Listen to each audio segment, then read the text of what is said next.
নমস্কার বন্ধুরা, হিরানি কিচেনে সবাইকে অনেক অনেক স্বাগত। খুব গরম পড়েছে, তো মন চাচ্ছে গরমে কিছু হালকা পাতলা মাছের ঝোল করব। তাই নিয়ে নিয়েছি এখানে বাটা মাছ। এই বাটা মাছ দিয়ে আলু টমেটো দিয়ে ঝোল করব। তো পুরো ভিডিওটা প্রথম থেকে শেষ পর্যন্ত দেখতে থাকুন, আশা করি আপনাদের ভালো লাগবে। এখানে আমি 500 গ্রাম বাটা মাছ নিয়ে নিয়েছি। বাটা মাছগুলোকে লবণ হলুদ মাখিয়ে নেব। লবণ, হলুদ গুঁড়ো,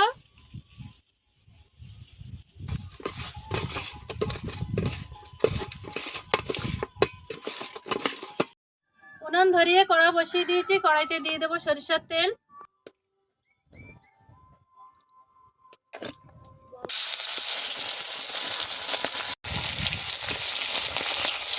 মাছগুলো একে একে উল্টে পাল্টে ভেজে নেব। মাছগুলো উল্টে দু পিঠ লাল করে ভেজে নেব।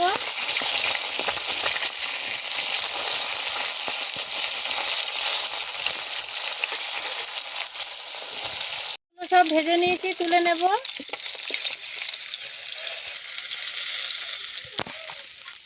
একটা আলু আমি ভালো করে জল দিয়ে ধুয়ে লম্বা লম্বা করে কেটে নিয়েছি। মাছ ভাজা তেলে আলুগুলো ভেজে নেব। আলু ভাজা দিয়ে দেব লবণ, সামান্য হলুদ গুঁড়ো। আলুটাকে আমি হালকা আঁচে একটু লাল করে ভেজে নেব। আলুগুলো হালকা করে ভেজে নিয়েছি, তুলে নেব।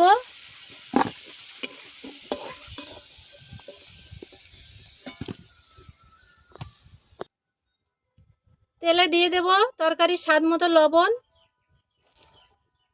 একটা গোটা টমেটো শিলে বেটে নিয়েছি। টমেটোর কাঁচা গন্ধটা যাতে চলে যায় সেই জন্য এইভাবে নেড়ে নেব। টমেটোর কাঁচা গন্ধ চলে গেছে, দিয়ে দেবো হলুদ,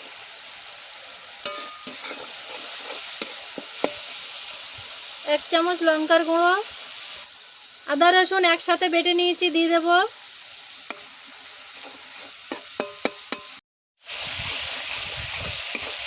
আদা রসুনের কাঁচা গন্ধ চলে গেছে, দিয়ে দেব চিনি,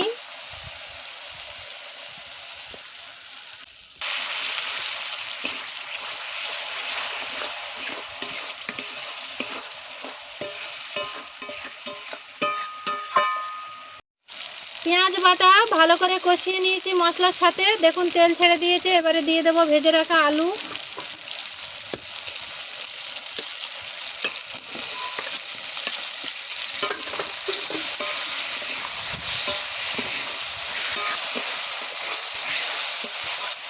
ভেজে রাখা আলুটা দিয়ে মশলার সাথে ভালো করে কষিয়ে নেব।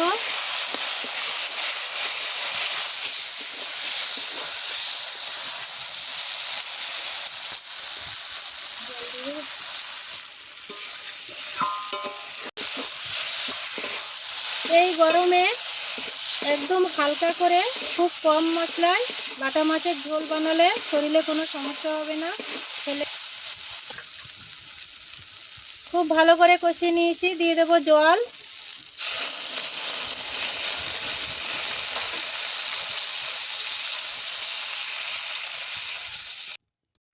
দেখুন ঝোলটা খুব ভালো করে ফুটে গেছে। দিয়ে দেবো ভেজে রাখা মাছ, দিয়ে দেবো ভেজে রাখা বাটা মাছ।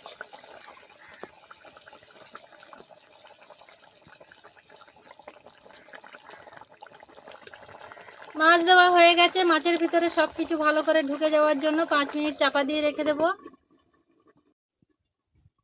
চাপাটা খুলে দেখব আলুটা সেদ্ধ হয়েছে কিনা।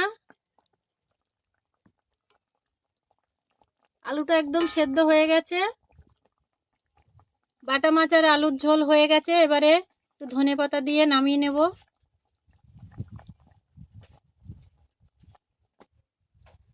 এই গরমে বাটা মাছ আর আলুর ঝোল একদম রেডি হয়ে গেছে।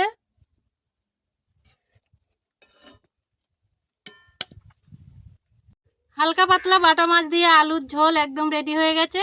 তো এই রেসিপিটা যদি আপনাদের ভালো লাগে আমার চ্যানেলটা সাবস্ক্রাইব করে দেবেন, লাইক করে দেবেন। সবাই ভালো থাকবেন, সুস্থ থাকবেন। নমস্কার।